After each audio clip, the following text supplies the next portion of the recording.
She offered her seat to a father and son on the train. The afternoon commuter train rocked gently as it made its way through the suburbs, carrying its usual collection of office workers, students, and families navigating the rhythm of another weekday.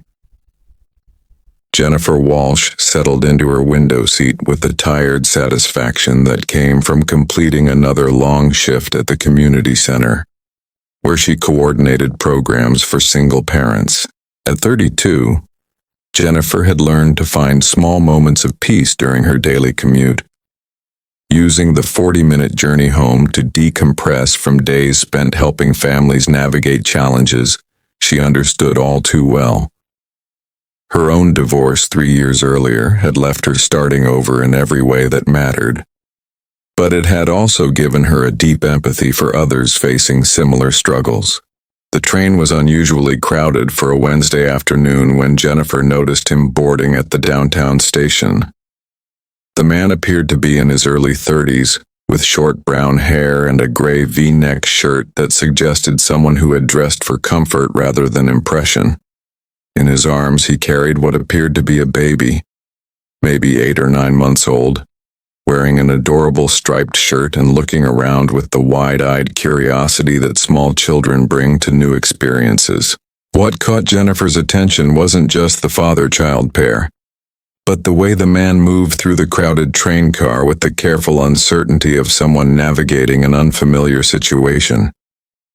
He held the baby protectively while scanning for available seats, clearly hoping to find a safe space where they could travel comfortably. But every seat was taken, and as the train lurched forward, Jennifer watched the man struggle to maintain his balance while keeping his child secure. Other passengers seemed absorbed in their phones, books, or conversations, creating the kind of anonymous bubble that public transportation often fostered. Jennifer didn't hesitate. She stood up immediately, gathering her purse and work bag. "Excuse me," she said, approaching the man with a warm smile. "Please take my seat, you'll both be more comfortable." The man looked up at her with surprised brown eyes that held a mixture of gratitude and something that looked like relief. "Are you sure? I don't want to inconvenience you." "It's no inconvenience at all," Jennifer replied, meaning it completely. "I'm perfectly fine standing for the rest of the trip." "That's incredibly kind of you," the man said, settling carefully into the seat with his baby. "Thank you so much. I'm still getting used to navigating public transportation with little Noah here." Jennifer smiled at the baby, who was now studying her with the serious attention that infants give to new faces. "Hi, Noah. You're very handsome in your striped shirt. He seems to like you," the man observed as Noah reached a small hand toward Jennifer. "I'm Marcus, by the way. Marcus Daniel Cooper." "Jennifer Walsh," she replied, letting Noah grasp her finger with his tiny hand. "And Noah certainly is a charmer." As the train continued its journey, Jennifer found herself drawn into conversation with Marcus. He was clearly a devoted father, speaking about Noah with the kind of focused attention that suggested parenthood was both his greatest joy and his most challenging responsibility. But there was something in his manner that Jennifer couldn't quite identify, a careful way of speaking that suggested someone unused to casual interactions with strangers. "Are you two heading home from daycare?" Jennifer asked, making conversation while Noah continued to grip her finger. Marcus's expression grew slightly complex. "Actually, we were at a pediatrician appointment downtown. Noah's been having some trouble sleeping, and I wanted to make sure everything was okay." Jennifer noticed the way Marcus phrased his response. Not "we wanted," but "I wanted," suggesting he was navigating parenthood alone. She recognized the signs of single parenthood, the particular exhaustion that came from making all the decisions and carrying all the worry without a partner to share the load. "Single parenting is challenging," Jennifer said gently, not as a question but as a statement of understanding. Marcus looked at her with surprise that someone had read the situation so clearly. How did you— I recognize the signs, Jennifer replied with a knowing smile. The way you're holding him like you're responsible for everything, the careful way you planned this trip, the look of someone who's always thinking 3 steps ahead because there's no backup plan. You speak from experience? Divorced 3 years ago. No children, but I work with single parents at the community center. I see how hard you all work to give your kids everything they need. Marcus studied Jennifer's face with new interest. What kind of work do you do at the community center? I coordinate support programs, parenting classes, financial literacy workshops, childcare assistance during job interviews.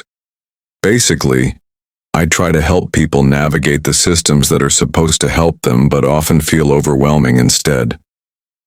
As Jennifer spoke about her work, she noticed Marcus listening with an intensity that went beyond polite conversation. He asked thoughtful questions about the challenges single parents faced, the gaps in available services, and the barriers that prevented families from accessing the help they needed. It sounds like incredibly important work, Marcus said as the train neared Jennifer's stop. The kind of work that probably doesn't get the recognition or funding it deserves. Jennifer laughed, but not unkindly. That's definitely true. We operate on grants and donations, always fighting to keep programs running. But the families we help make it worthwhile. As the train pulled into Jennifer's station, she gathered her things reluctantly. The conversation with Marcus had been the most engaging part of her day, and Noah had spent the journey charming her with his smiles and babbling commentary on the passing scenery. This is my stop, Jennifer said, preparing to leave. It was wonderful meeting you both. Jennifer, Marcus said suddenly, would you consider giving me your card? I'd love to learn more about the work you do. Jennifer handed him her community center business card, noting the way he studied it carefully before tucking it into his wallet with unusual care. Thank you again for the seat, Marcus said, and for the conversation. Both meant more than you know. Jennifer waved goodbye to Noah, who seemed remarkably alert and engaged for such a young baby, and stepped off the train feeling inexplicably lighter than she had in weeks. What Jennifer didn't expect was to hear from Marcus again so soon. 2 days later, her phone rang at the community center with a call that would change everything. Jennifer Walsh, this is Marcus Cooper. We met on the train yesterday. Marcus, how is little Noah doing? He's wonderful, thank you. Jennifer, I was wondering if we could meet for coffee. I've been thinking about our conversation, and I have a proposition that might interest you. They met that Saturday at a quiet cafe near the community center, with Noah sleeping peacefully in his stroller. But the Marcus who arrived for coffee was somehow different from the man on the train. He moved with more confidence, spoke with more authority, and carried himself like someone accustomed to being listened to when he spoke. Jennifer, Marcus began after they'd ordered, I wasn't entirely forthcoming about myself when we met on the train. Jennifer felt a small chill of concern. What do you mean? My full name is Marcus Daniel Cooper, and I'm the CEO of Cooper Industries. We're a technology consulting firm with offices in 12 cities. Jennifer stared at this man who had just revealed himself to be one of the city's most successful business leaders. You're the Marcus Cooper? Cooper Industries? I am. And before you ask why I was on public transportation, it's because I've been trying to understand how normal people live. How single parents manage daily life without the resources I take for granted. Marcus went on to explain that Noah's mother, his former wife, had died in childbirth 9 months earlier. He'd been thrust into single parenthood while running a multi-million-dollar company, and the isolation of wealth had made it difficult to connect with other parents facing similar challenges. I started taking public transportation and going to regular places because I wanted Noah to have normal experiences. And I wanted to understand what the families my corporate donations are supposed to help actually need in their daily lives. Jennifer felt her understanding shift completely. So when we met on the train, I was just a father with a baby, trying to figure out how to be present for my son while managing responsibilities that felt overwhelming. You didn't see a CEO or a wealthy donor. You saw someone who needed a seat and a kind word. Marcus paused, reaching into his briefcase to pull out a folder. Jennifer, I've been researching your community center since we met. You're doing incredible work with virtually no resources. Your success rate for job placement is 40% higher than comparable programs. Your participant satisfaction scores are extraordinary, and your staff retention is remarkable, despite below-market salaries. We have a good team, Jennifer said modestly. You have an exceptional team led by an exceptional director, Marcus corrected. And I want to offer you something. What Marcus proposed took Jennifer's breath away. Cooper Industries wanted to establish a foundation dedicated to supporting single-parent families, and they wanted Jennifer to lead it. The position would come with a budget 10 times larger than her current program, the ability to expand services citywide, and the resources to implement innovative approaches to family support. Why me? Jennifer asked, overwhelmed by the scope of what Marcus was offering.